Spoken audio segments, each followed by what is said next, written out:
네.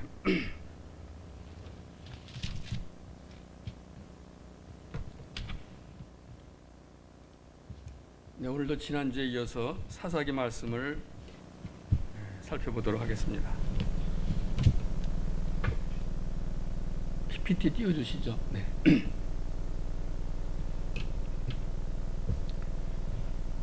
사사기는 사사들의 역사 기록입니다.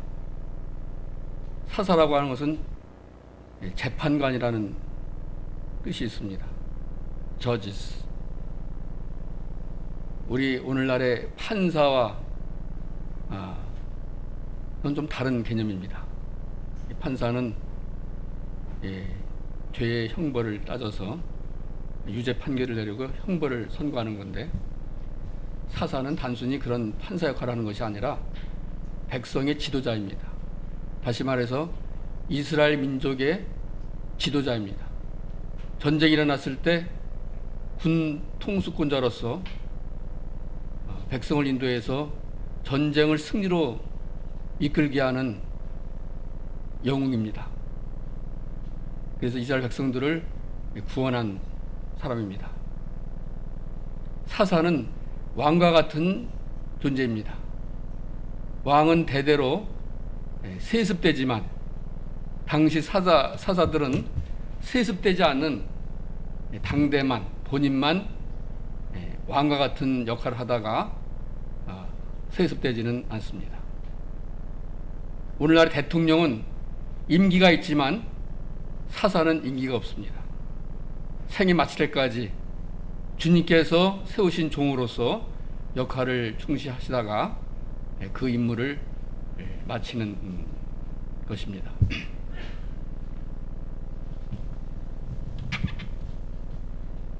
사사기는 21장으로 되어 있는데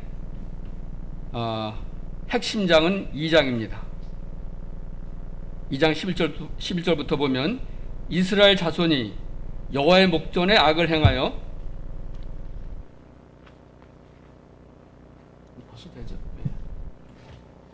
바알들을 섬기며, 여호와의 목전에 악을 행하여 바알들을 섬기며, 이런 말씀이 반복이 됩니다.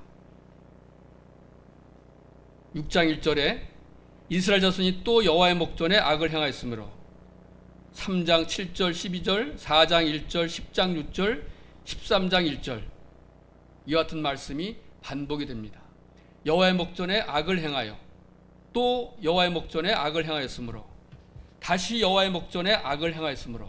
참 안타까운 사실입니다. 그래서 하나님께서, 여호와께서 이스라엘에게 진노하여 이르시되, 이 백성이 내가 그들의 조상들에게 명령한 언약을 어기고 나의 목소리를 순종하지 아니했은즉 순종하지 아니한 대가로 징벌을 하신 것입니다. 그래서 이제 혹독한 징벌을 당시 그 분배된 땅에 함께 거주한 이방 가나안 족속들을 가시와 몽둥이로 사용하셔서 학대하고 약탈하고 수탈하고 재산을 빼앗아가고 생명까지 죽이는 이와 같은 고통을 주셨습니다. 이제 그들이 울부짖습니다. 부르짖습니다. 살려주십시오. 하나님께서 그들을 불쌍히 여기셔서 사사를 보내셔서 구원하십니다. 자, 이러한 사이클이, 이러한 패턴이 반복되는 것이 사사기입니다. 또 사사기의 핵심 구절 중에 하나가, 그때에는 이스라엘에 왕이 없었으므로 사람마다 각기 자기 소견에 옳은 대로 행하였더라. 21장 25절에도 동일한 말씀이 나옵니다. 그때 이스라엘에 왕이 없었으므로. 무정부 시대입니다. 사실은 이스라엘은 신정 국가입니다. 하나님이, 여호와 하나님이 왕이시요 통치자이십니다. 그런데 이들이 여호와를 왕으로 모시지 아니하고 여호와를 버렸으므로 실제로 왕도 없었지만 여기 묘사된 이스라엘의 왕이 없었음을 하는 것은 실제로 왕도 없었지만은 여호와 하나님이 그들 마음에 거하실 곳이, 그들과 함께 거하실 것이 못하셨기 때문에 왕이 왕 노릇을 하지 못하시는 그런 상황이었습니다. 그래서 어떻게 됐습니까? 각기 자기 소견에 옳은 대로 행하였더라. 이러기를 무려 350여 년간 생활을 합니다. 하나님께서 모세를 통해서, 여호수아를 통해서 이스라엘을 인도하셨습니다. 이제 이 훌륭한 모세와 여호수아가 돌아가시고 그와 함께 했던 여러 장로들, 지도자들이 이제 돌아가시고 난 다음에 이들에게는 마치 목자 없는 양과 같이 하나님을 경외하지 아니하고 순종하지 아니하고 자기 소견에 옳은 대로 행하기를 350년간 했습니다. 대략 BC 1400년에서 1050년경까지 지속이 됩니다. 오늘 5장 6장은 여사사 드보라의 승리의 노래를 기록하고 있습니다. 개선가입니다. 4장 5장이 여사사 드보라와 장군 바락의 이야기입니다. 6장은 미디안의 압제와 사사 기드온의 소명, 주님께서 받은 그 소명과 그리고 하나님께서 보여주신 표적과 징조를 보여주는 내용입니다. 자, 보시는 대로 사사기의 역사는 대략 한 350년인데 온일부터 시작해가지고 에훗, 삼갈, 드보라, 기드온 등등, 입다, 삼손, 이와 같은 12명의 사사 시대입니다. 자, 사사들이 이 사사기가 시작되기 전에 거기에는 가나안 7 족속과 그 외에 아말렉, 아모리, 모압, 암몬 이런 족속들이 있었습니다. 여기 여기 하소를 주목해 보시기 바랍니다. 자, 우리 지난번에 우리가 드보라의 놀라운 사역을 보게 되는데, 자, 이스라엘 백성들이 여호와의 목전에 또 악을 행함으로 이때 가나안, 여기 갈릴 호수 이편에 하솔이라고 하는 곳이 있는데, 하솔 왕 야빈이 그의 군대 장관 시스라가 이끄는 그런 군대와 전쟁을 벌이죠. 그래서 하솔은 여호수아서 11장에 보면은 이미 멸망된 11장에 보면은 호흡이 있는 모든 자들을 다 진멸했다고 그랬습니다. 그런데 그 이후로 수십 년이 지나서 여기 남아있던 잔존 세력들이 힘을 모아서 오히려 하나님이 도구로 사용하는 그런 지형까지 이르게 돼서 이 가나안 땅에 이리 분배받은 이스라엘 백성들을 학대하고 압제하기 시작했습니다. 우리 4장에 보면은 무려 20년 동안 압제했다고 그랬습니다. 그래서 이 내용은 이제 이스라엘 백성들이 가나안 땅에 들어가서 가나안을 정복한 거죠. 요단 동편, 여기 그 아모리 족속 시온을 멸망시키고 그 위로 올라가서 바사랑 옥을 멸망시켜서 원래 하나님께서 이 이스라엘에게 주기를 약속했던 사실은 그 땅이 아닌데 이 아모리와 그리고 바산을 제압함으로 말미암아 이쪽 지역도 이스라엘의 영토가 됐습니다. 그래서 잘 아시는 대로 밑에는 루벤 맞죠? 루벤, 그리고 갓, 그 다음에 므낫세 반지파가 이 땅을 차지하게 됐습니다. 자, 그래서 이제 여호수아가 이끄는 이스라엘은 여기 이제 시딤 골짜기에서 요단을 건너서 길가를 주둔지로 삼아서 처음에 여리고를 함락시키고, 그 다음에 아이, 그 다음에 그 위에 실로, 그 다음에 사마리아 지역인 그리심산, 에벨산을 정복하고, 그리고 다시 이제 남쪽으로 내려와서 지금 유다와 시몬이 있는 이 땅을 정복합니다. 여기에 그 가나안 족속들 남부 연합군이 이 기브온을 침략해 왔는데, 이때 여호수아 군대가 여기를 공격해서 이 땅을 전부 다 정복을 합니다. 이게 바로 유다 남부 지역입니다. 그리고 다시 올라가서 여기 하솔이 나오죠. 네, 하솔 주목하기 바랍니다. 하솔에는 아모리 족속 북부 연합군이 이스라엘의 공격을 저지하기 위해서 대적을 했는데, 이쪽에 있는 많은 여러 족속들을 규합해서 이스라엘과 싸움을 합니다. 그 싸움 전투가 바로 여기 메롬이라고 하는 것입니다. 여호수아서 11장에 나옵니다. 그래서 여호수아 군대가 일로 진격을 해서 여기를 그야말로 초토화시킵니다. 아마 남녀노소 호흡 있는 자마다 다 진멸했다라고 하는 표현이 나옵니다.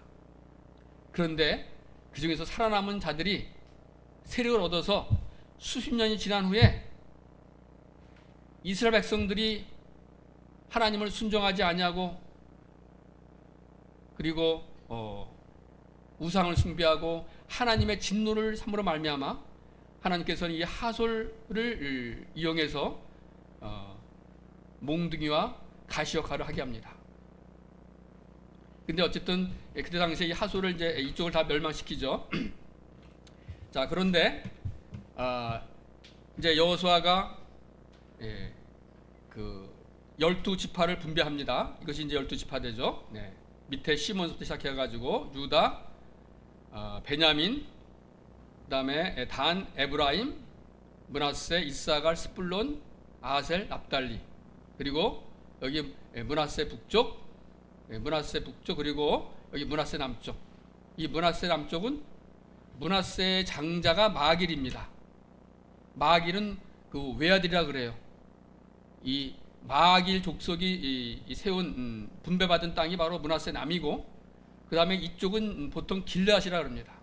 요단강 동편은 길앗이라 그러는데, 길앗 중에서 위쪽을 므낫세가 차지합니다.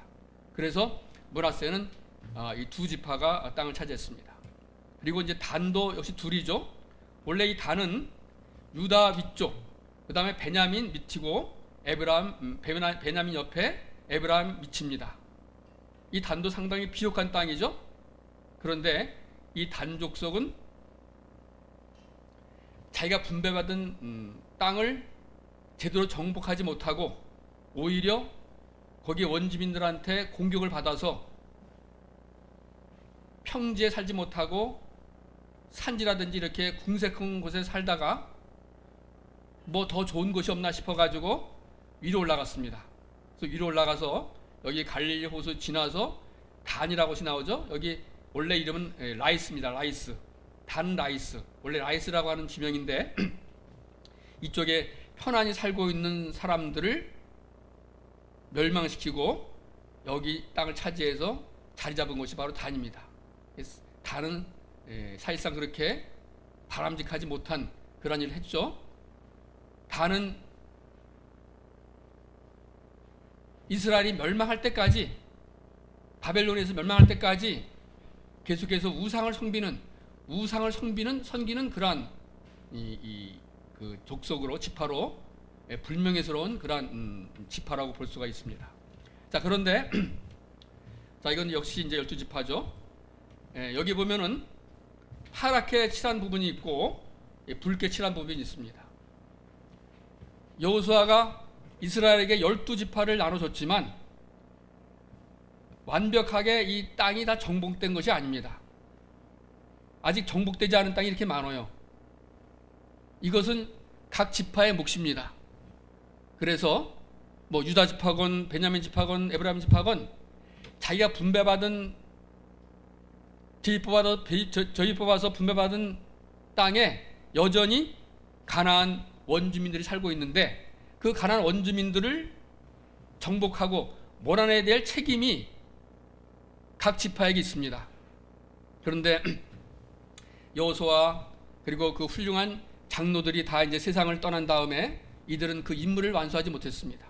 오히려 그 지방에서 섬기고 있는 대표적인 신인 바알신, 또 뭐 아스다롯, 아세라 이러한 신들을 섬겨서 하나님의 진노를 사서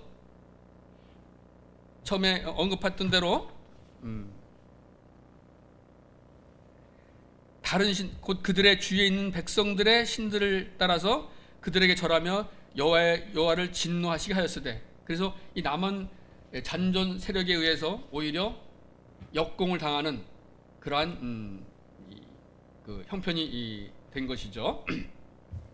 자, 우리 지난 시간에 그 드보라와 바락의 놀라운 그 이 전공 기록을 한번 복습을 해보겠습니다. 5장에 보면은 드보라의 개선가가 나오는데 바로 이 그 4장에서 이 그 적들을 가나안 이 족속들을 물리친 그 장면을 연상하면서 쓴 노래입니다. 자, 처음에 여사사 드보라는 여기 그 에브람 지파에 속해 있는 여인이었습니다. 자, 우리 4장에 보면은 베델과 라마 사이를 왔다 갔다 하면서 사사일을 했다 그랬습니다. 그런데 아까 우리 저기 이 지도에 보면 여기 위에 하솔이라고 하는 것이 나오는데, 하솔랑 야빈이 득세해서 이쪽에 있는 납달리 지파, 또 뭐 스불론 지파, 또 그 다음에 무슨 뭐 이사갈 지파, 이쪽 있는 사람들에게 많은 그런 이 어려움을 줬습니다. 재산과 생명을 빼앗고 수탈하고 약탈하고 학대하고 갖은 괴로움을 다 줬습니다. 그래서 하나님께서 사사 드보라를 통해서 말씀하십니다. 이 드보라는 여기 게데스에 살고 있는, 즉 납달리 지파의 게데스에 살고 있는 바락에게 당신은 군사를 이끌고 여기 다볼산으로 내려와라 그랬습니다. 하나님께서 당신을 통해서 이 하솔의 군대를 멸망시킬 것을 말씀하셨습니다. 그런데 어떻게 됐어요? 그 바락은 망설였습니다. 두려웠어요. 좀 남자답지 못한 면이 있었어요. 제가 당신이 가지 않으면 당신이 가면 제가 가겠습니다. 그래서 이 드보라가 갑니다. 드보라는 승낙을 하고 여기 에브라임 지파, 그리고 베냐민 지파의 사람들, 그리고 이사갈 지파의 사람들, 또 므낫세 지파의 사람들까지 데리고 올라갑니다. 그래서 군대를 형성했어요. 그래서 이 다볼산에 내려와서 이제 여기 하로셋에 거주하고 있는 하솔의 군대 장관 시스라와 이제 한판 큰 전쟁을 벌이게 되는 것입니다. 자, 이 소식을 들은 시스라는 하솔셋에 있었던 그 철 병거를 900대가 있었죠. 이 병거를 움직여서 이 다낙이라고 하는 곳에 옵니다. 자, 이 보세요. 여기 지명을 보세요.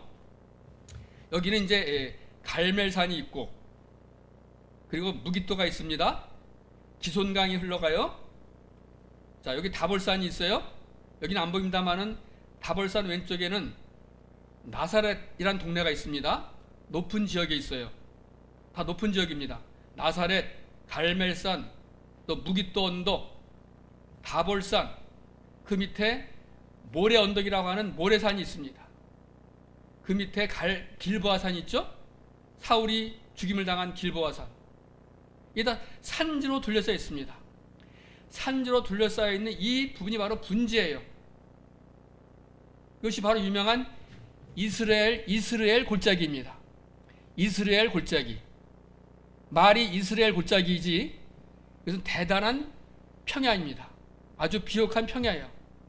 그런데 기손강은 와디라 그래요. 와디. 와디라고 하는 것은 비가 안 올 때는 건천입니다. 맨 땅이에요. 그래서 농사도 잘 칩니다.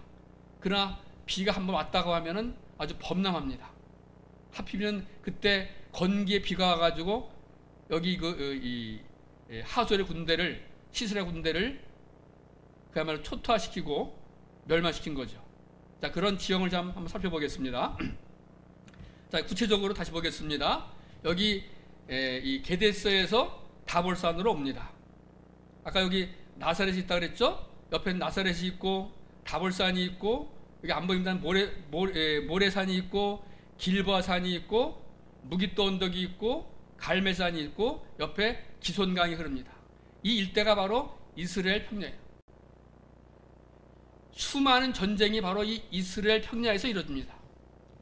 마지막 요한계시록에 보면 아마겟돈, 이 아마겟돈이라고 하는 것이 바로 이 무깃도를 가리킵니다. 무깃도는 히브리 음이고 아마겟돈은 헬라식 이름입니다. 여기서 그야말로 무시무시한 전쟁이 벌어지는 거죠. 자, 이것이 바로 다볼산입니다. 아주 예쁜 산봉우리죠. 이 옆에 나사렛이 있고 다볼산이 있고 모래 언덕이 있고 길보산이 있다고 그랬어요. 자, 다볼산은 이스라엘 갈릴리 저지대에 위치한 산으로 높이가 575m이며 갈릴리 호수에서 서쪽으로 약 17km 정도 떨어진 지점에 위치합니다. 다볼산은 스불론 지파, 그 다음에 그 위에 납달리, 그 옆에 이사가를 경계로 하는 지역에 위치합니다. 자, 여기는 이제 다볼산과 바로 이것이 이스라엘 골짜기입니다. 말이 골짜기지 사실은 이스라엘 평야입니다. 얼마나 비옥한 땅입니까? 엄청나게 넓은 땅이에요. 여기가 바로 다볼산입니다. 다볼산에서 바라본 이스라엘 평지입니다. 자, 여기 자, 다볼산이 있고 모래언덕, 모래산이 있고 길보산이 있고 여기 바로 다낙이라는 곳에 철병거 900대를 가지고 와서 이제 모래산에 있는 이스라엘 군대와 싸우려고 합니다. 그때 하나님께서 여사사 드보라를 시켜서 너희들은 내려와서 싸우라 그랬습니다. 잘 아시는 대로 갑자기 폭풍, 그리고 뭐 거기 보면 별들의 전쟁, 뭐 지각 변동 이런 것이 뭐 자세한 모릅니다만은 엄청난 하나님의 놀라운 천재지변으로 철병거가 완전히 무용지물이 됐습니다. 그래서 이 시스라는 겐사람 헤벨의 집으로 가서 거기서 비참하게 여인의 손에 죽임을 당하죠. 자, 이거는 이제 기드온 얘기고요. 이제 사사기 5장을 보면서 지금 말씀드린 이 지도의 내용을 머릿속에 기억하시면서 한번 살펴보도록 하겠습니다. 자, 드보라와 바락의 노래. 이날에 드보라와 아비노함의 아들 바락이 노래하여 이르되 2절부터 5절까지는 여호와를 찬양하는, 여호와의 찬양을 촉구하는 노래입니다. 이스라엘의 영솔자들이 영솔하였고 백성이 즐거이 헌신하였으니 여호와를 찬송하라. 너희 왕들아 들으라. 통치자들아 귀를 기울이라. 나 곧 내가 여호와를 노래할 것이요 이스라엘 하나님 여호와를 찬송하리로다. 여호와여, 주께서 세리서로부터 나오시고 에돔 들에서부터 진행하실 때 땅이 진동하고 하늘이 물을 내리고 구름도 물을 내렸나이다. 이것은 과거 하나님께서 이스라엘 백성들을 애굽을 인도하는 과정에서 놀라운 그러한 역사를 지금 설명하고 있습니다. 산들이 여호와 앞에서 진동하니 저 신의 산도 이스라엘의 하나님 여호와 앞에서 진동하였도다. 아나세 아들 삼갈의 날에 또는 야엘의 날에는 대로가 비었고, 우리 3장에 보면은 이 삼갈이 나오죠.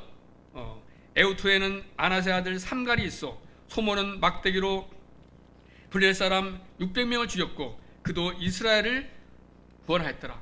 이스라엘 군하였더라. 그러니까 이스라엘 군하기 전에는 대단히 궁색한 대단히 어려운, 압제받는, 학살당하는 이러한 생활이었죠. 그렇기 때문에 대로를 못 지나다니는 거예요. 그리고 행인들은 오솔길로 다녔도다. 산속에 들어가서 숨고 바위굴에서 숨고 옴짝달싹 못하고 이런 생활을 했다는 얘기죠. 참 구차한 생활을 했다는 얘기입니다. 이스라엘에는 마을 사람들이 그쳤으니 나 드보라가 일어나 이스라엘의 어머니가 되기까지 그쳤도다. 나 드보라가 큰일을 했습니다. 여인입니다. 여기 이 4장 5장은 여인이 큰일을 했습니다. 우리 자매님들 정말 다시 봐야 됩니다. 얼마든지 드보라와 같이 헤벨의 아내 야엘같이 훌륭한 일을 할 수가 있습니다. 무리가 새 신들을 택하였으므로 그때 전쟁이 성문에 이르렀으나 이스라엘의 4만 명 중에 방패와 창이 보였던가. 4만 명이라 그래요. 아까 이 바락이 스불론과 납달리 지파의 1만 명을 데리고 어딥니까? 다볼사도 내려왔다 그랬죠. 아마 이 3만 명은 드보라가 자기 에브라임, 므낫세, 그 다음에 뭐 이사갈, 베냐민 이런 지파의 사람들을 모아가지고 군인들이든지 백성들이든지 모아가지고 아마 더 출전했을 겁니다. 근데 이 사람들이 가지고 있는 무기라고 하는 것이 방패가 제대로 있었는가, 창이 제대로 있었는가, 이런 변변치 못한 그러한 무기로 싸웠다는 겁니다. 내 마음이 이스라엘의 방백을 사모함은 그들이 백성 중에서 즐거이 헌신하였음이니. 여기 방백들, 높은 존귀한 사람들이 헌신적으로 노블레스 오블리즘처럼 오히려 헌신적으로 희생했다는 얘기고, 희생을 감수했다는 얘기고, 또 백성이 즐겁게 헌신하였다고 하는 얘기입니다. 그렇기 때문에 여호와를 찬송하라. 신나기를 탄 자들, 양탄자에 앉은 자들, 길에 행하는 자들아 전파할지어다. 활 쏘는 자들의 소리로부터 멀리 떨어진 물 깃는 곳에서도 여호와의 공의로우신 일을 전하라. 이스라엘에서 마을 사람들을 위한 의로우신 일을 노래하라. 그때 여호와의 백성이 성문에 내려갔도다. 깰지어다 깰지어다. 드보라여 깰지어다 깰지어다. 너는 노래할지어다. 일어날지어다. 바락이여 아비노함의 아들이여 내가 사로잡은 자를 끌고 갈지어다.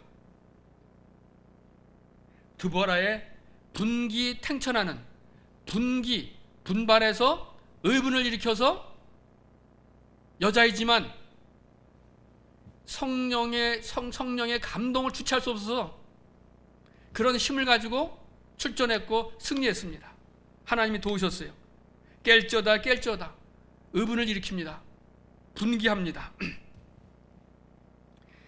그런데 13절부터 18장에 보면은 좀 아쉬운 장면이 있습니다. 여기는 전쟁에 참여한 지파와 전쟁에 참여하진 지파가 나옵니다. 그때 남은 귀인과 백성이 내려왔고 여호와께서 나를 위하여 용사를 치시려고 내려오셨도다. 에브라임에게서 나온 자들은 아말렉에 뿌리 박힌 자들이요, 에브라임 족속도 참여했습니다. 원래 에브라임 그 땅지는 아말렉 소유였어요. 아말렉을 물리치고 에브라임이 그 땅을 차지하고 승리를 거뒀습니다. 그렇기 때문에 아말렉이라는 이것을 언급을 합니다. 또 베냐민 지파에 참여했어요. 바로 베냐민은 아까 보신 대로 왼쪽에 있는 거죠. 네. 여기 베냐민이 있습니다. 네. 베냐민, 에브라임. 네. 자, 에브라임 참여했고 베냐민 참여했어요. 베냐민은 백성들 중에서 너를 따르는 자들이요, 마길에게서는 명령하는 자들이 내려왔고, 마길에게서는 명령하는 사람들, 높은 사람들, 고관 대작, 지휘관, 아주 어른들, 장로들, 이런 사람들이 솔선해서 참여했다고 하는 얘기입니다. 마길은 아까 제가 말씀드린 대로 므낫사의 장자 외아들이라고 합니다. 이 마길의 후손들이 정착한 곳이 바로 여기 므낫세 이 지파입니다.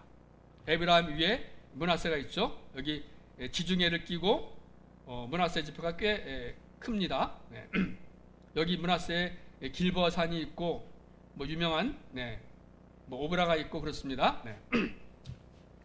자, 그 다음에 15절 이사갈의 방백들이 드보라와 함께하니 이사겔과 같이 바락도 그의 뒤를 따라 골짜기로 달려 내려가니, 즉 다볼산에서 이스라엘 골짜기로 내려갔다는 겁니다. 여기 다볼산에서 이스라엘 골짜기. 그래서 누가요? 이사갈 지파가, 여기 이사갈 있죠? 므낫세 위에 요단강, 갈릴리 동쪽의 요단강과 이쪽 주변이 바로 이 이사갈 지파입니다. 네. 방백들이 드보라와 함께하니 이사갈과 같이 바락도 그의 뒤를 따라 골짜기로 달려 내려가니, 그런데 루벤 시냇가에서 큰 결심이 있었도다. 이게 무슨 말입니까? 루벤 시냇가에서 큰 결심이 있었도다. 네가 양의 우리 가운데서 목자의 피리 부는 소리를 들으면 어찌 됨이냐. 이것은 싸움에 나갈까 말까. 뭐 의논은 많이 했는데 결심은 무슨 결심이에요? 우리는 참여하지 말자. 그런 거로 좀 분별을 합니다. 루벤은 어디예요? 루벤은 바로 여기 요단강 오른쪽에 있는 이 지파가 바로 루벤입니다. 여기 루벤, 그 다음에 갓, 그 다음에 므낫세 반, 이 전부 다 요단강 동편입니다. 이 요단강 동편에 있는 지파들은 한 지파도 참여를 안 했어요.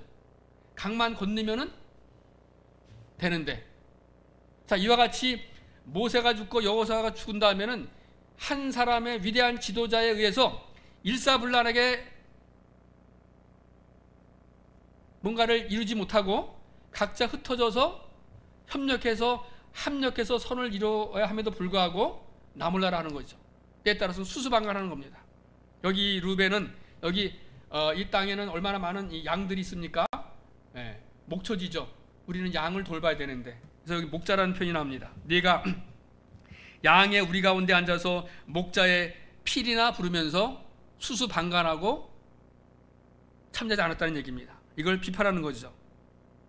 루벤 시냇가에서 큰 결심이 있어도다.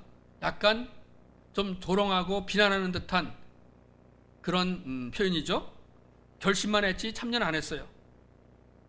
길앗은 요단강 저쪽에 거주하며 다는 배에 머무름이 어찌 됨이냐. 길앗은 역시 루벤과 함께 같이 파죠. 여기도 요단강만 건너면은 동족들이 지금 정말 사생결단하고 싸우는데 수수방관하고 있는 것입니다. 그걸 비판하고 있어요. 역시 이 양을 돌보는 일에만 이 관심이 쓰였나 봅니다. 그 다음에 이 단은 어디 있냐면은, 단 지파는 바로 이쪽 그 욥바, 단의 그 유명한 저 욥바입니다. 욥바 항구, 그죠? 이쪽은 이제 이 유명한 고대의 항구예요. 아마 이 팔레스타인 이 지중해에서 가장 유명한 항구라면은 이 욥바입니다. 나중에 여기 가이사라하고 헤롯 대왕 때 가이사를 위해서 지은 항구가 여기 이쪽 이 북쪽에 있는데, 그 나중에 생긴 항구고, 이 욥바는 아주 원래부터 유명한 항구인데, 뭐 무역 항구니까 그 무역을 많이 했겠죠. 장사나 하면서 편하게 안주하는 그러한 상황이었습니다. 비난하고 있어요 지금요. 그 다음에 아셀은 해변에 앉으며 자기 항만에 거주하도다. 역시 아셀도 마찬가지입니다. 아셀은 여기 그 악고 뭐 투로 이쪽이 바로 이제 역시 그 지중해 지역인데, 이쪽은 이제 그 상당히 좀 비옥하기도 할 뿐만 아니라 무역을 해서 경제적인 어떤 이득을 보는, 여기에만 지금 관심이 있습니다. 그래서 전쟁에 참여하지 않았어요. 이것을 지금 비판하는 것입니다. 그래서 13장부터 18절까지는 전쟁에 참여한 지파, 즉 스불론, 납달리, 에브라임, 베냐민, 므낫세, 이런 지파들을 내게 감사하고 칭찬하는 내용이고, 참여하지 않은 지파에 대해서 비난하는 그런 같은 표현입니다. 자, 그 다음에 18절 스불론은 죽음을 무릅쓰고 목숨을 아끼지 아니한 백성이요, 납달리도 들의 높은 곳에서 그러하도다. 자, 여기 납달리와 스불론은 실제적으로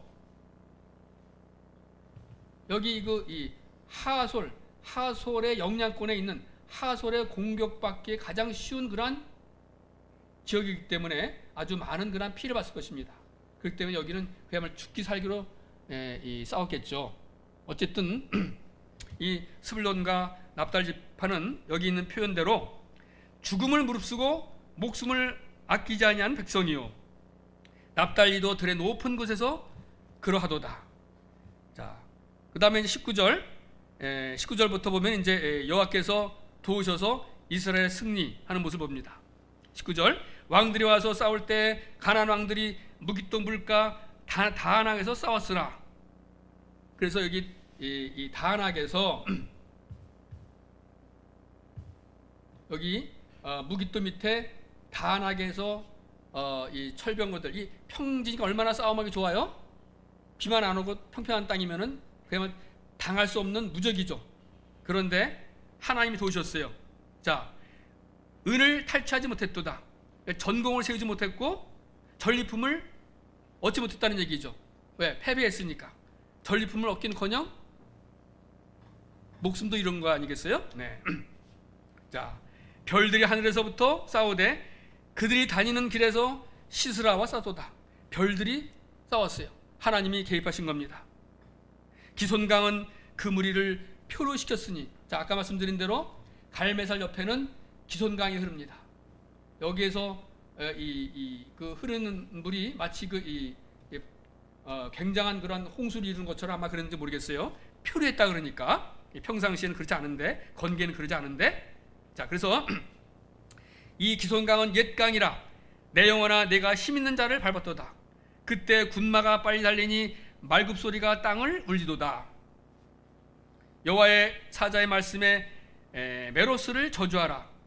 너희가 거듭거듭 그 주민들을 저주할 것은 그들이 와서 여호와를 돕지 아니하며 여호와를 도와 용사를 치지 아니함이니라 하시도다.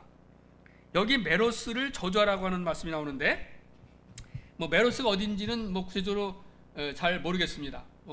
이 메로스가 어딘지 구체적으로 이 언급을 해주고 있는 부분을 제가 못 찾았어요. 어쨌든 메로스는 여기 보면 저주를 받았다고 하는 얘기는 이 하솔 이 직접 치열한 전투를 벌이고 있는 이 전투 지역에서 비교적 가까운 곳에 위치한 성읍이며 그곳 백성들일 것으로 생각합니다.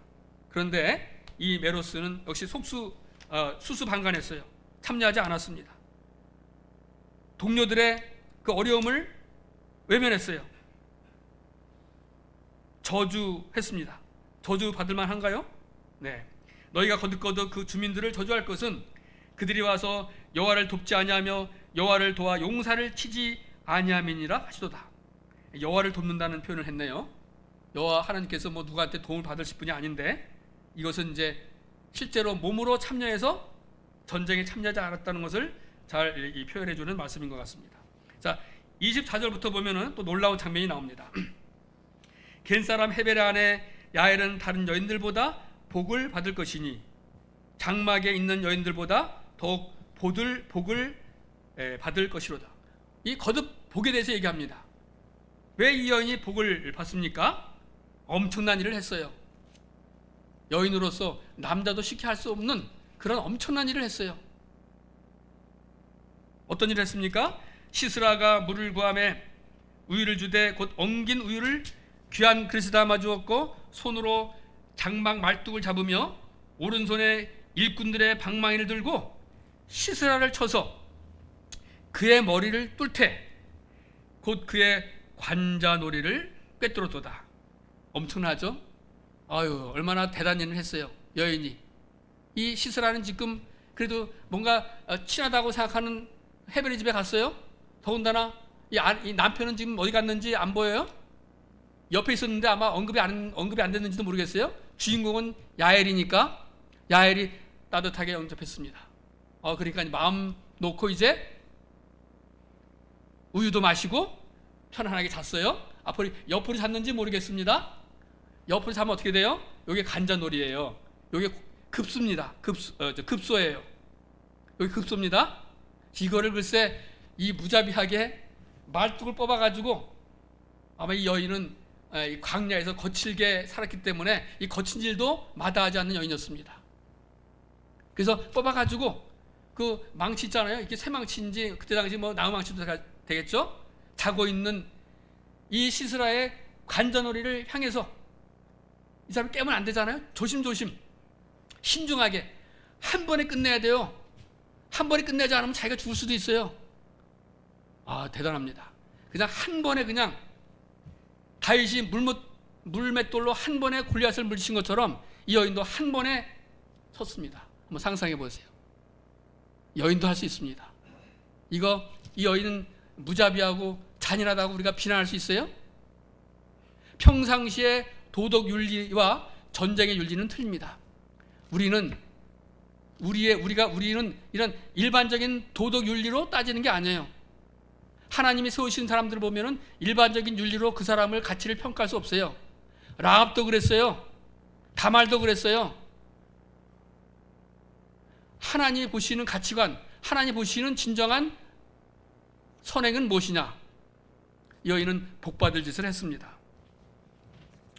그가 그의 발 앞에 구부러지며 엎드러지고 쓰러졌고, 그의 발 앞에 구부러져 엎드러져서 그 구부러진 곳에 엎드러져 죽었도다. 자, 28절도 보면 아주 재밌습니다. 지금 초조하게 이 시스라의 어머니가 지금 시스라를 기다리고 있어요. 왜 이렇게 늦게 오지? 그전에는 금세 왔는데, 그 옆에 있는 시녀들이 오히려 위로해 줍니다. 이제 너무 걱정하지 마세요. 지금까지 얼마 전쟁을 잘했어요. 그랬습니까? 자, 시스라 어머니가 창문을 통하여 바라보며 창살을 통하여 부르짖기를, 그의 병거가 어찌하여 더디오는가? 그의 병거들의 걸음이 어찌하여 늦어지는가 하며, 그의 지혜로운 시녀들이 대답하였겠고, 걱정하지 마시라고 아마 유래했을 겁니다. 립 서비스를 했을 거예요. 그도 스스로 대답하기를, 그들이 어찌 노량물을 얻지 못했으라. 아마 늦게 오지만 노량물을 많이 얻으려고 늦게 오나 보다. 지금까지 한 번도 실패한 일 없는데, 지금까지 다 성공했는데, 승리했는데 우리 아들이, 내 아들이 잘하겠지, 착각을 하고 있습니다. 시스라는 채색 옷을 노략하였으리니 그것은 수놓은 채색 옷이리로다. 곧 양쪽에 수놓은 채색 옷이리니 노략한 자의 목에 꾸미리로다 하였으리라. 아주 신나는 상상을 했습니다. 여호와여, 주의 원수들은 다 이와 같이 망하게 하시고, 그러나 이 시스라는 어떻게 비참한 죽음을 당했잖아요. 이런 시를 보면은 때론 재미있는 조롱, 풍자, 이런 글들이 많이 있습니다. 조롱하는 거 아니겠어요? 시스라를 조롱하고, 시스라의 어머니를 조롱하고, 그 주변에서 그렇게 착각하고 있는 그 사람 조롱하고 있잖아요. 그래서 하나님의 원수들은 다 이와 같이 조롱을 받고 망하게 하시고, 그렇죠? 네. 주를 사랑한 자들은 해가 힘있게 도듬갑게 하시옵소서 하니라. 그 땅이 40년 동안 평안하였더라. 이것이 바로 드보라와 바락의 승리인 것입니다. 여기서는 지금 드보라와 야엘이 주인공이에요. 드보라는 유일무이하게 여사사이며 선지자입니다. 성경에 보면은 여선지자가 가끔 나옵니다. 모세의 누나 미리암, 그 다음에 무슨 이사야 보면은 훌다라고 하는 여인, 그죠? 훌다. 그 다음에 사실은 이사야 선지자 이사야의 아내도 예언자로 갑니다. 그렇죠? 신약에 오면은 누가복음 2장 36절에 아셀 지파 바누엘의 딸 안나라는 선지자가 있어. 안나 역시 여선지자입니다. 사도행전 21장 8절에 보면은 전도자 빌립에게는 딸 넷이 있었는데 처녀로 예언하는 자라. 아주 대단합니다. 여인들의 활약이 대단하죠. 그런데 우리는 자매들에 관해서 교훈은 여전히 유효합니다. 고린도서 14장 33절에 하나님은 무질서의 하나님이 아니시요 오직 화평의 하나님이시니라. 모든 성도가 교회에서 함과 같이 여자는 교회에서 잠잠하라. 그들에게는 말하는 것을 허락함이 없나니 율법에 이른 것 같이 오직 복종할 것이요 만일 무엇을 배우려거든 집에서 자기 남편에게 물을지니 여자가 교회에서 말하는 것은 부끄러운 것이라. 여기 구약에는 여선지자 야엘이 이렇게 훌륭한 일을 했는데 이 말씀은 우리가 어떻게 이해를 해야 될까요? 디모데전서 2장 11절 12절에 여자는 일체 순종함으로 조용히 배우라. 여자가 가르치는 것과 남자를 주관하는 것을 허락하지 아니하노니 오직 조용할지니라. 그렇다고 하면은 신약 성경의 일관된 가르침은 비록 여인들이 고귀한 사역을, 고귀한 일을 다방면으로 할 수 있다 하더라도 교회를 대상으로 하는 공적인 사역은 허락되지 않는다는 점입니다. 우리 여인들은 가정과 자녀를 양육하는 것이야말로 얼마나 중요한 일이겠습니까? 자, 그럼에도 불구하고 여인들이 두더던 일을 합니다. 구약의 드보라와 같이 이런 경우는 특별한 경우라고 생각해요. 특별한 경우는 특별하게 여인들도 이와 같은 일을 할 수 있다고 봅니다. 아마 신약에서도 그런 일을 특별한 경우에 할 수 있다고 봅니다. 그러나 원칙은 지금 말씀드린 대로 여자는 교회에서 잠잠하라. 여자가 가르치는 것과 남자를 주관하는 것을 허락하지 아니했다. 여자의 머리는 남자요, 남자의 머리는 그리스도다. 이렇게 엄연한 질서는 우리가 분명히 인지를 해야 됩니다. 여사사 드보라 같은 경우는 특별한 경우죠. 그래서 오히려 남자들의 무능력, 남자들의 무기력을 비판하고 비난하고 어떻게 보면 조랑하는 듯한 그러한 상황인지 모르겠습니다.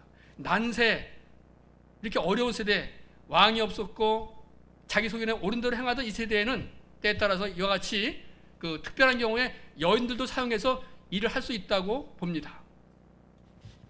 자, 그 다음에 이제 6장을 보겠습니다. 여기 이제 기돈이 6장, 7장, 8장에는 이제 기돈의 활약이 나오는데, 자, 기돈은 역시 이제 이 이스라엘 평야에서 싸우는 거예요. 자, 여기 다볼산이 있고 모레산이 있고 길보아산이 있고 여기 6장에 보면은 미디안의 손이 이스라엘 이긴지라. 이스라엘 자손이 미단으로 말미암아 산에서 웅덩이와 굴과 산성을 자기들을 위하여 만들었으며 이스라엘이 파종한 때면 미디안과 아말렉과 동방 사람들이 치러 올라와서 진을 치고 가사에 이르도록 토지 소산을 멸하여 이스라엘 가운데 먹을 것을 남기두지 아니하며 양이나 소나 나귀도 남기지 아니하니 이는 그들이 그들의 짐승과 장막을 가지고 올라와 메뚜기 떼같이 많이 들어오니 그 사람과 낙타가 무수함이라. 그들이 그 땅에 들어와 멸을 하니 이스라엘이 미단으로 말미암아 궁핍함이 심한지라. 이에 이스라엘 자손이 여호와께 부르짖었더라. 그런데요, 사실상 그 원인은 뭐냐? 지금 미디안 탓, 아말렉 탓, 이런 사람들 탓하기 전에 자업자득입니다. 원인은 이 사람들한테 돌리기 이전에 본인 스스로에게 돌려야 돼요.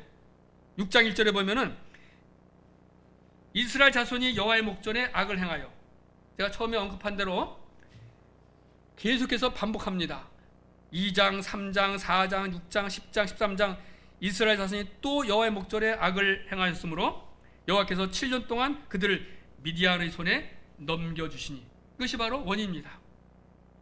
그래서 이제 선지자를 보내주시는데, 선지를 보내줘서 너희들이 이렇게 잘못해가지고 하나님이 책망을 받는 거다라고 하는 것이 7절부터 10절까지의 내용입니다. 백성들이 부르짖으니까 하나님께서 선지자를 보내셔서 너희들이 이렇게 잘못했다, 그래서 너희들이 진노를 당한 것이다. 10절에 보면은 내가 또 너에게 이르기를 나는 너희 하나님 여호와이니 너희가 거주하는 아모리 사람의 땅의 신들을 두려워하지 말라 하였으나 너희가 내 목소리를 듣지 아니하였느니라 하셨다 하라. 이게 바로 그 원인인 것입니다. 자, 그래서 이제 11절부터 16절에는 이제 하나님이 기드온을 찾아가셔서 기드온에게 놀라운 소명을 주십니다. 자, 그래서 이제 11절부터 보면은 자, 뭐 다 읽지 않아도 내용 아실 겁니다. 네. 여호와의 사자가 나타나가지고 기드온에게 큰 용사여 그랬습니다. 지금 이 기드온은 지금 두려워서 지금 그 밀을 타작마당에 그 궁색한 곳에 가서 숨어서 하고 있는데 나타나가지고 큰 용사여 그랬습니다. 그 뒤에 말씀이 참 놀랐습니다.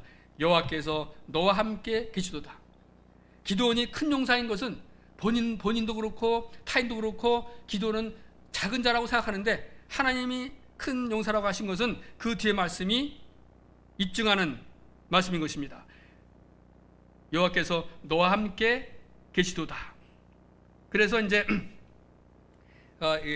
그 기드온을 들어서 큰 일을 하게 하십니다. 그러니까 이제 기드온이 당신이 여호와의 사자인 것을 제가 어떻게 알 수 있겠습니까? 저한테 표적을 좀 보여주십시오 하니까 표적을 보여주시는 내용이 17절서부터 24절까지의 말씀입니다. 여기서 기드온이 표적을 요구하는데 이제 기드온이 염소 새끼 한 마리를 준비하고 가루 한 에바로 무교복을 만들고 아마 그것을 삶았나 봅니다. 삶아서 이제 고기를 소쿠리에 담고 국을 큰 양푼에 담아가지고 가지고 왔어요. 그러니까 이제 그 사자가 여기 바위에다가 보라 그랬습니다. 고기도 붓고 무교복도 놓고 국물도 보라. 그런 다음에 여호와의 사자가 어떻게 했습니까? 자, 여호와의 사자가 21절에 손에 잡은 지팡이 끝을 내밀어 고기와 무교병에 대니 불이 바위에서 나와 고기와 무교병을 살랐고 손을 대니까 불이 나왔어요. 바위에서. 이것이 바로 표적이죠. 바로 나는 하나님 사자이며 너에게 이와 같은 명령을 준 것은 하나님께서 너로 하여금 큰 일을 할 수 있다라고 하는 것을 확실히 보여주는 증거인 것입니다. 그래서 이제 기드온이 여호와의 사자인 것을 알고 이제 그 다음부터 이제 준비를 하게 되는데 그래서 이제 우리가 25절부터 27절까지 말씀을 보면은 하나님께서 다시 또 나타나셔가지고 첫 사명을 부과하십니다. 어떤 사명이에요? 25절 27절까지 어차피 이제 다음 시간에 또 다른 형님께서 이 부분을 또 언급할 수 있으니까 그냥 빨리 넘어가겠습니다. 다 읽지 않고 25절 27절까지의 내용은 기드온의 첫 사명인데 기드온에게 어떤 사명을 부여하셨냐면 너희 집에 있는 너희 아비가 만들어 놓은 그 바알단을 회파하라, 박살내라 이겁니다. 그래서 25절에서 27절 보면은 박살냈습니다. 가서 이제 바알 제단을 헐고 그 다음에 아세라 목상을 찍고 아세라 목상 그 나무 목상을 산성 꼭대기 올라가서 준비한 수소를 잡고 거기에 땔감으로 아세라 나무로 땔감을 사용해서 번제를 드렸습니다. 아침에 보니까 깜짝 놀랐어요. 바알 제단이 아세라 목상이 이거 완전히 이거 부서지고 난리가 났어요. 그래서 이제 거기 주민들이 아비에셀 주민들이 이제 항의하러 왔습니다. 누구의 소행이냐? 그러니까 기드온이지 않습니까? 근데 여기서 놀라운 장면이 나와요. 그 기드온 아버지가 이들에 대해서 아들을 변호하고 하나님 편에서 말씀하시는 장면을 보게 됩니다. 자, 여기 보겠습니다. 자, 31절에 30절에 성읍 사람들이 요아스에게 이르되 네 아들을 끌어내라. 그는 당연히 죽을지니 이는 바알의 제단을 파괴하고 그 곁에 아사라를 찍었음이니라 하니 요아스가 자기를 둘러선 모든 자에게 이르되 너희가 바알을 위하여 다투느냐? 너희가 바알을 구원하겠느냐? 그를 위하여 다투는 자는 아침까지 죽임을 당하리라. 바알이 과연 신일진데 그의 제단을 파괴하였은즉 그가 자신을 위해 다툴 것이니라 하니라. 이 놀라운 변화입니다. 놀라운 신앙의 변화예요. 아마 이 아들 기도는 아버지가 이렇게 변화될 줄은 몰랐을 것입니다. 사실은 아버지를 두려워했어요. 왜냐하면 아버지가 지금 자기 집에 바알 제단을 쌓고 아세라 목상을 짓고 아주 대표적으로 적극적으로 숭배했거든요. 본인 집에서. 아마 그 지역에 이 아세라 목상 그 다음에 바알 신의 제사를 지는 이 역할을 관리하는 역할을 했는지 모르겠습니다. 그래서 아버지를 두려워하고 그랬는데 오히려 아버지가 놀랍게 변화됐습니다. 아버지는 아마 이 기드온의 행위를 보고 변했을 것입니다. 돌아섰을 거예요. 회개했어요. 하나님 편으로 돌아섰습니다. 그래서 놀라운 간증을 합니다. 너희가 바알을 위하여 다투느냐? 너희가 바알을 위해서 변화하느냐? 너희들이 바알을 구할 수 있겠느냐? 바알이 참신이라면은 내 아들이 바알이 참신이고 내 아들이 바알 대적했다면 내 아들은 바알 신에 의해서 죽임을 당했을 것이다. 그렇지 않으면 바알은 거짓신이다. 봐라, 한번 두고 봐라. 그래서 오히려 이를 통해서 여기 므낫세 주민들 또 아비에셀 이 주민들이 변화를 받아서 나중에 기드온이 나팔 불 때 함께 동행을 해서 승리를 이끌었습니다. 이 아버지의 변화가 놀랍습니다. 자, 마지막으로 이제 33절에서 40절은 마지막으로 기드온이 이제 마지막 표적과 징조를 요구합니다. 그럼 왜냐면은 자, 이 소식을 들은 미디안 족속들이 이제 쳐들어옵니다. 자, 33절. 그때 미디안과 아말렉과 동방 사람들이 다 함께 모여 요단강을 건너와서 이스라엘 골짜기에 진을 친지라. 바로 여기입니다. 네. 여기죠. 이건 이제 드보라 얘기고요. 여기죠. 네. 여기 이제 그 다볼산이 이제 이쪽에 있고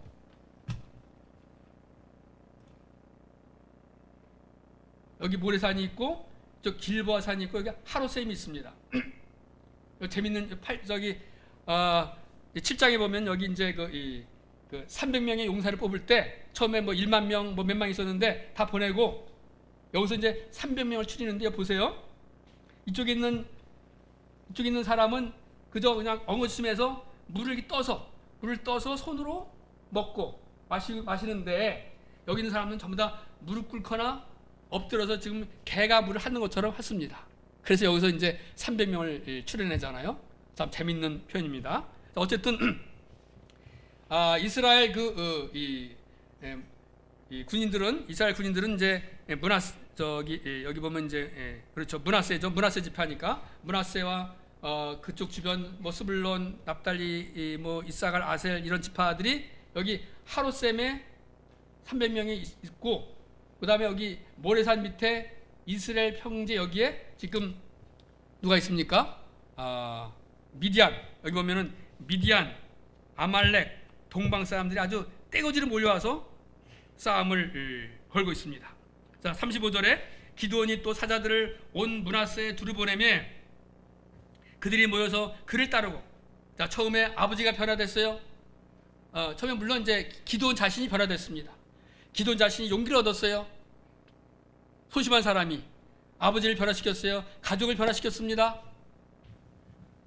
그 다음에 므낫세 지파를 변화시켰어요. 그리고 이제 그 주변에 아셀, 스불론, 납달리로 보내매 무리가 올라와서 영접하더라. 그래서 이제 이 큰 전투 대응을 하셨습니다. 이제 마지막 표적을 요구합니다. 어떤 표적입니까? 양털 한 뭉치에 대한 표정이에요. 하나님, 제가 이런 제안을 해보겠습니다. 제가 양털 한 뭉치를 마당에 둘 테니까 여기에 만일에 이 양털 뭉치에만 이슬이 내리고 주변에 있는 땅이 마르면은 주님께서 저에게 말씀하신 것 같이 내 손으로 이스라엘을 구원하실 줄을 제가 믿겠습니다. 좋다. 양털 뭉치를 마당에 놨습니다. 그러고 가서 아침에 가보니까 양털 뭉치는 이슬이 내려가지고 아주 흠뻑 젖어서 짤 정도로 물이 내렸습니다. 주변은 마른 땅이었어요. 하나님, 제가 한 가지만 더 제안을 드리겠습니다. 용서해 주십시오. 노하지 마십시오. 내가 이번은 양털은 이제 마르고 주변의 땅만 이슬이 내리게 해 주십시오 하였더니 그 밤에 하나님이 그대로 행하시니 곧 양털만 마르고 그 주변 땅에는 다 이슬이 있었더라. 이 놀라운 표징입니다. 이와 같은 확실한 표적과 징조를 통해서 확신을 얻은 이 소심했던 기드온이 드디어 7장 8장에 가면은 300명의 용사로 그 오합지졸인 미디안 아말렉 동방 사람들을 물리치르는 대단한 쾌거를 이룹니다. 누가 하셨습니까? 하나님이 하셨어요. 우리는 사사기 말씀을 통해서 많은 교훈을 얻습니다. 여호와의 목전에 악을 행했기 때문에 징벌이 따르고 징벌로 인해서 고통 가운데 부르짖으니까 하나님께서 구원해 주시고 또 어느 정도 시간이 흐르니까 이제 안일해져서 나태해져서 다시 죄를 짓고 또 구원받고 이러기를 반복하는 내용이 이 사사기입니다. 결론입니다. 사람이 죄악이 세상에 가득함과 그의 마음으로 생각하는 모든 계획이 항상 악할 뿐임을 보시고 땅에 사람 지으셨음을 한탄하사 마음에 근심하시고 우리가 죄를 범하면 하나님이 근심하십니다. 왜 하나님께서 인류를 멸망시키셨습니까? 내가 그것들을 지었음을 한탄하면이라 하시니라. 하나님은 우리가 죄를 범할 때 한탄하시고 하나님도 근심하시는 것입니다. 우리는 이 사사기 말씀을 통해서 어떠한 자세로 이 세상을 살아가야 될 것인지를 귀한 교훈을 받게 됩니다. 우리가 여기 있는 이스라엘 백성들을 비난하고 때에 따라서는 참 판단하고 하지만 이 이스라엘 백성들의 이 악행과 또 그리고 하나님을 불순종하는 것과 또 우상 숭배하는 것과 이런 것들이 바로 오늘날의 우리들의 모습일 수도 있다라고 생각하고 참으로 경건하게 우리의 삶을 살아야 되겠다는 생각을 하게 됩니다. 기도하시겠습니다.